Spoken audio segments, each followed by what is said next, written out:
अंजू एक्का और सोनाली महतो दोनों ही महिला किसान हैं।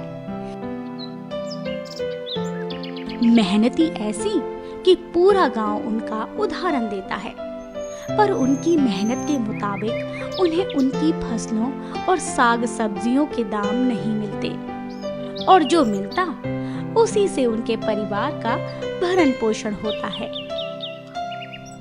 जिस वर्ष थोड़ी अच्छी खेती हुई तो पूरा परिवार खुशियां मनाता है और जब खेती अच्छी नहीं हुई तो पूरा परिवार मजदूरी करने शहर की ओर चल पड़ता है। ऐसे जीवन चक्र के बंधन में सिर्फ अंजू एक्का और सोनाली महतो ही नहीं, बल्कि झारखंड के अधिकतर ग्रामीण किसान परिवार फंसे हैं। इस समस्या को देखते हुए झारखंड सरकार ने जोहार परियोजना के माध्यम से उच्च कृषि मूल्य संवर्धन की योजना बनाई है।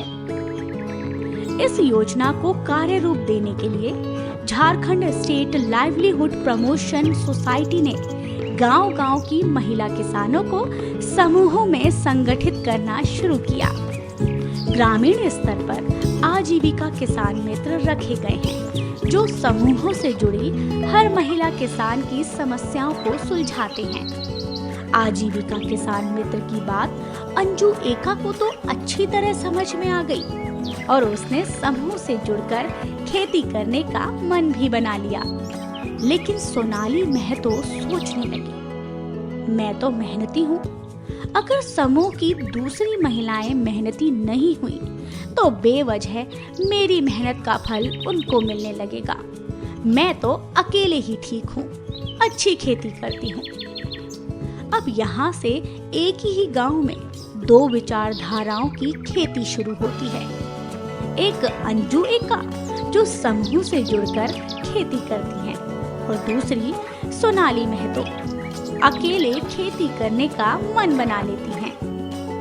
अंजू जिस समूह से जुड़ती है उसका नाम है टाटी महिला उत्पादक समूह। उसमें कुल 16 महिला सदस्य हैं और उनके पास कुल 53 एकड़ जमीन है। इस तरह से 53 एकड़ जमीन की 16 महिला किसान मालिक हैं, जो अब एकजुट होकर एक साथ खेती करेंगी।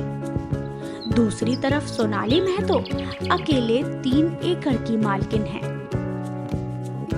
टाटी उत्पादक समूह की पहली बैठक में यह तय होता है कि कुल 53 एकड़ की जमीन में 10 एकड़ भिंडी लगाएंगे, 10 एकड़ टमाटर, 20 एकड़ बैंगन और 13 एकड़ में हरी मिर्च लगाएंगे।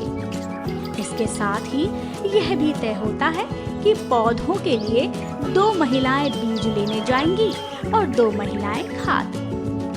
दूसरी तरफ सोनाली अकेले बाजार जाकर एक बार बीज खरीदती है और दूसरी बार खाद। इस तरह औसत लगाया जाए तो सोनाली अकेले 3 एकड़ की खेती करने में समूह की महिलाओं से ज्यादा खर्च करती है।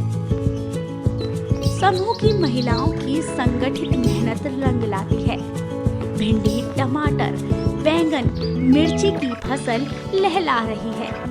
रांची सब्जी मंडी से जिन भी सब्जियों की मांग आती है उसे ही तोड़ा जाता है और छोटे हाथी में भरकर एक बार में 2 टन सब्जी बाजार भेज दी जाती है। इस समूह की महिलाओं को अपनी सब्जियों की सरकार द्वारा निर्धारित कीमत भी मिलती है।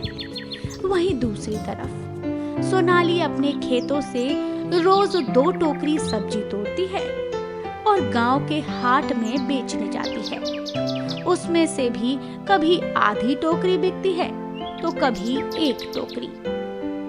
ग्राहक अक्सर मोल भाव भी करते हैं और उसे उसकी सब्जियों की सही कीमत नहीं मिलती। सोनाली निराश हो जाती है। एक दिन जब उसकी सब्जियां नहीं बिकती तो वो सीधा अंजू के घर जाती है। वहाँ देखती है अंजू खुशी से अपने घर में बच्चों को पढ़ा रही है।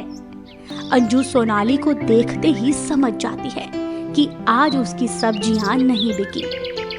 अंजू सोनाली को पानी पीने के लिए देती है और समूह से जुड़कर खेती करने के फायदे गिनवाती है।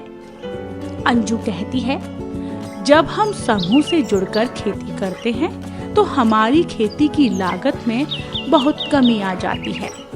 जैसे हम आसानी से बीज वाले से और खाद वाले से मोल भाव कर लेते हैं, क्योंकि हम एक साथ 53 एकड़ के लिए सामान खरीदते हैं।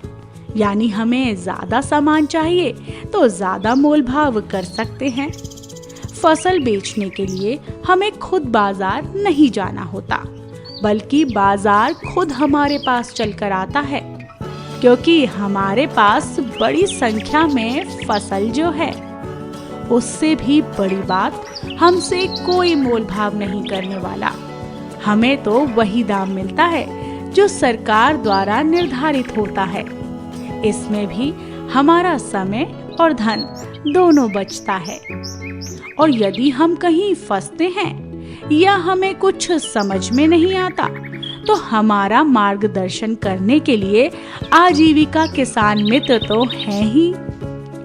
सोनाली अंजू की बात सुनकर कहती है, दीदी मुझे भी अपने समूह से जोड़ लो। अंजू, हाँ हाँ क्यों नहीं। टाटी महिला उत्पादक समूह की बैठक में आज सोनाली भी आई है। अंजू सबसे कहती है, सभी दीदी लोगों को जोहार। सभी जोहार कहती हैं। अंजू कहती है, हमारे समूह में सबकी ओर से सोनाली दीदी का स्वागत है। और अब हमारे पास 53 एकड़ से बढ़कर 56 एकड़ खेती की जमीन हो गई है।